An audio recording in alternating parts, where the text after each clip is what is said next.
Bonjour et bienvenue dans cet exercice en ligne qu'on a mis en place sur notre Web TV Studio M Casablanca.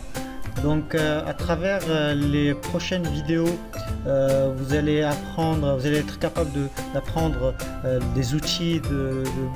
considérés de base d'Adobe Photoshop en ce qui concerne la retouche d'image. Et on va donc, parmi les outils qu'on va apprendre, il y a le tampon duplication, l'outil pinceau, on va dire, la gestion des calques, les masques de fusion, la transformation manuelle, la déformation.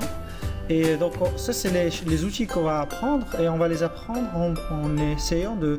pratiquer un certain exercice avec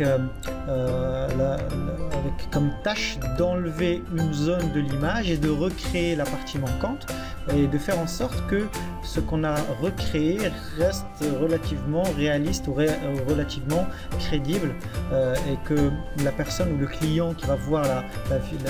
le travail final ne se rende pas vraiment compte qu'il y a eu un trucage dessus, ou au moins qu'il y ait un minimum de travail fait pour arriver au résultat final. Alors cette vidéo, je vous encourage à la voir et la revoir. C'est une vidéo à la base destinée à mes étudiants que j'ai en cours pour qu'ils puissent réviser, mais bien sûr Internet appartient à tout le monde, et donc je vous invite à voir les vidéos et de poser des commentaires si vous avez des questions. Je rappelle que c'est des cours faits pour des novices et pas pour des gens qui sont déjà professionnels sur le logiciel, quoique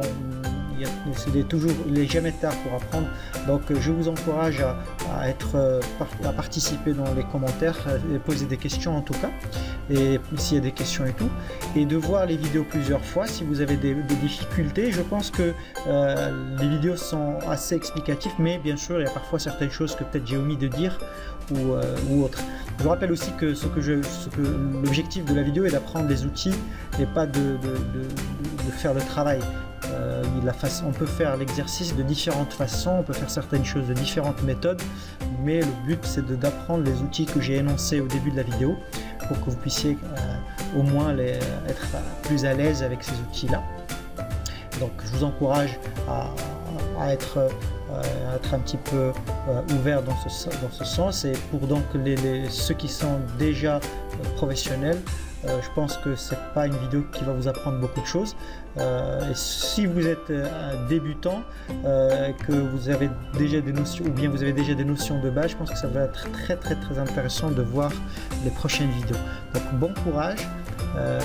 bon apprentissage, et à la prochaine vidéo.